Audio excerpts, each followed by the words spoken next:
We just made a nice background string, just one note. I think it's the root key A. Almost subliminal, you know, you don't hear it, but there's a sense of extra space in the track.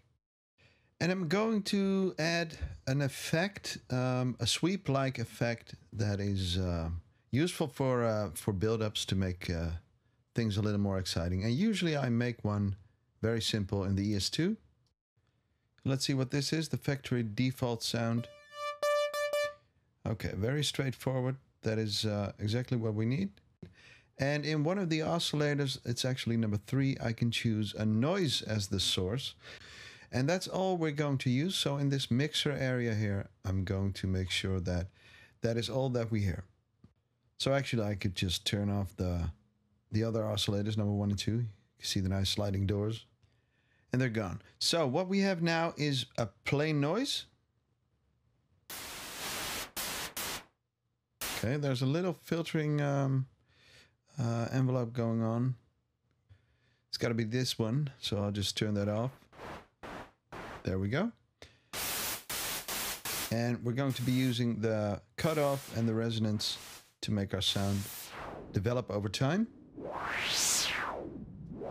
If you use a lot of sweeps, you can save this as a patch. That's always handy. And I'll add a little chorus over here. I'll use the intensity knob for that.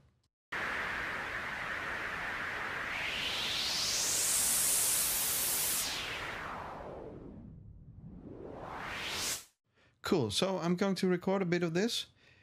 And while I'm recording, I'm going to try and use the new macro controls. Well, not macro controls, they're actually called smart controls in Logic Pro X. And they're located over here.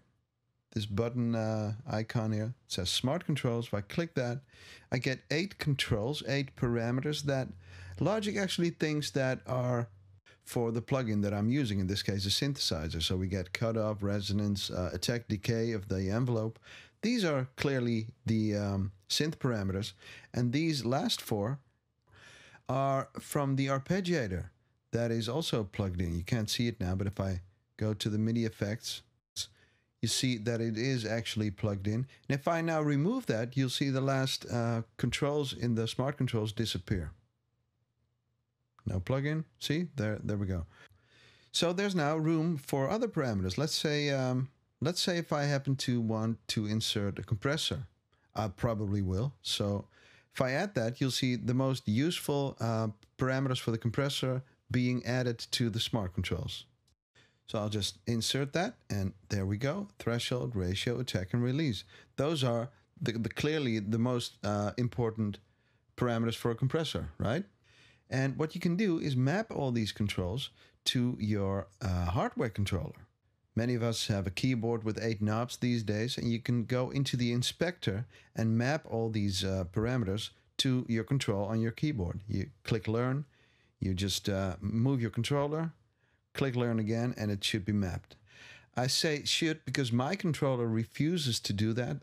Maybe that's a Logic bug, maybe that's my controller, I don't know, but it should work. Another thing, if I maybe want to change this threshold knob and actually use it for something else, for instance, the intensity of the chorus, I can remap that. And the way to do that is I'll just go to the threshold button, I click that, and then in the inspector I can go to parameter mapping and choose the ES2, global, I think, effects, probably, there it is, effects modulation intensity. So I'll choose that, and this is now mapped to the intensity of the chorus. If I turn this knob, the intensity goes with it. Now let's settle for a nice sound. Just drop the volume a bit.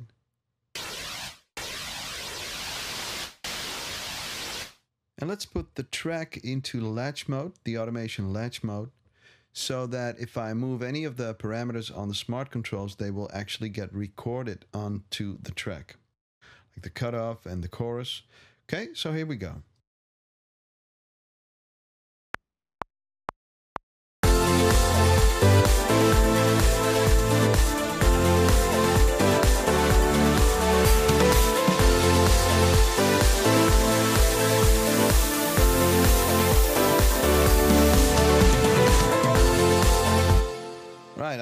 did the cutoff because I've only one mouse and my hardware controller isn't working. But there's the automation for the cutoff. It's now recorded onto the track. And I'm going to do another pass to record some of the chorus intensity, right? So I'll put the track back into latch mode and I'll record a bit of this. There we go.